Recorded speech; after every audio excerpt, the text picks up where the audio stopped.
Then somewhere during your second pregnancy near the end, you found me and took my birth class. I did, and I had heard of you. I think everyone I had met, I think including my OB and my midwives, had all been like, "You should definitely take this course." I went to a Well Mama thing, and they were like, "You should definitely take this course." And I kept meaning to like get into the course earlier, and by the time I was finally like, "No, I need to do it right now." Like I wanted a refresher because I had already taken a bunch of birth classes with Val, but your mind only holds so much information, and especially pregnant slash postpartum. So I wanted to get like another pass of classes and like refresh all of the things that I had learned. And reading your pamphlet, I was like, this is exactly what I wanted, and this is exactly what I want to go for again this second time around. Like I want a home birth, I want to be not medicated, I want no tearing, I want a smooth transition. And so yeah, I finally got signed up, but I was already like 33 or 34 weeks along.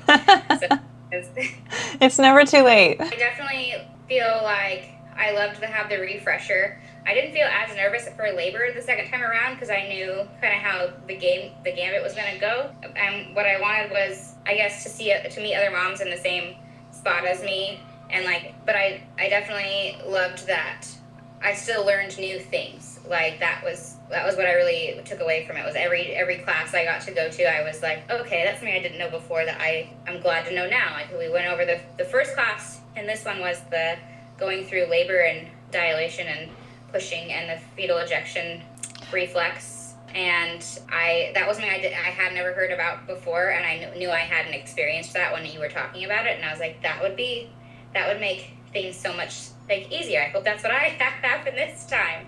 And I had never talked through having my husband, catch the baby. That was something I had never even thought of, and that was something I remember watching you walk a lot of moms through, and I was like, that seems nuts. There's no way my husband could do that. And like fast forward, and he ended up having to do that.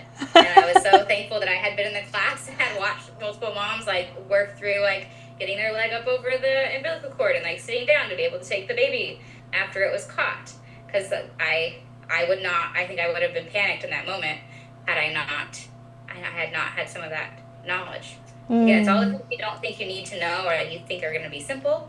That when the things start happening, like it's good to have like, oh yeah, and here's how I watched that occur. So I think maybe the transformation came after, like not during the class so much, but like after birth when I was like, oh my gosh, there are so many things that like happened that I now know of because of the class. Like I definitely had the fetal ejection reflex because this time around I literally was trying not to push. I knew the midwife wasn't here yet because I had just texted because I didn't realize how fast my labor was going this time around. Because this time I was texting the midwife and I was like, I think things are ramping up. Like I should probably start heading here.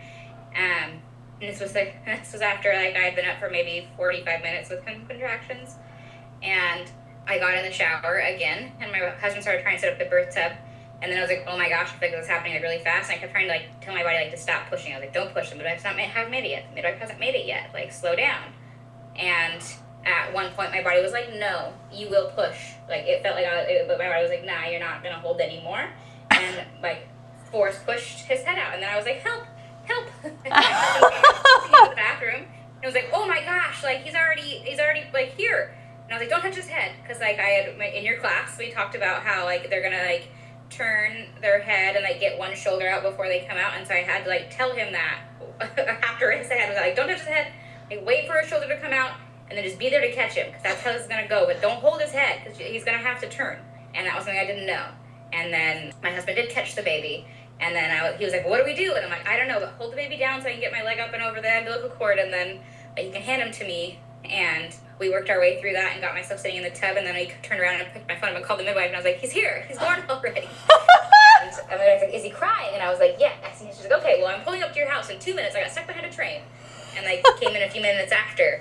So my husband caught the baby, and I had the fetal ejection reflex, and yeah, it was wild and fast. Advice I would give to other moms is to take your class, really, because the more power, and I love the way that what I really loved about the way you teach is that you teach the range of what's normal, and then like a range of what's normal for whatever you want to have happen. Like it's not like you're only pushing, oh, a home birth is the way. It's like, if you want the home birth, here's a good way to be prepared. If you would like A birth at a birth center, here's a good way to be prepared. If you're going to do a hospital birth, here's a good way to be prepared to make sure that you feel safe, secure, and empowered through your birth.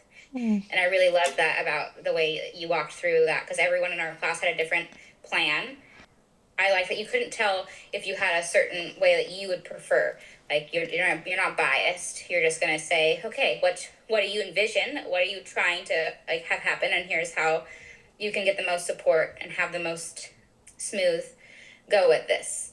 But I think that education, and even if you don't think you need it, like you think it's going to be simple, the more you can put it in your brain and educate yourself about the process you're going to go through, or what you might go through, what you might not go through, like, and how you might handle that is the key. Yeah, it really is. It opens up options when you Yes. understand and prevents you from being like backed into a corner at any time or feeling scared because you don't understand. I remember when I went through transition with my second, which was my hardest moment, I think, in all three of my births. It was very fast. It was 2 hours, and yours was a lot faster. But it's intense. Like when it's fast, it can be pretty intense. And I felt like his head coming down. I felt like my pelvis kind of opening a little bit for him to come down.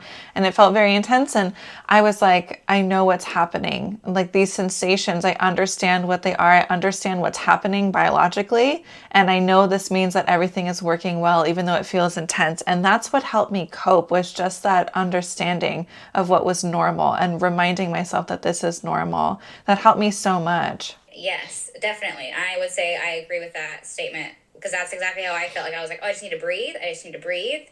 And I could tell he was getting close. I'm like, just breathe. And like, and I, like I said, I was trying not to push. I'm like, just hold on and deep breathe. And then as soon as I knew my body wasn't gonna let me not push, I was like, all right, well, here's how it's gonna happen.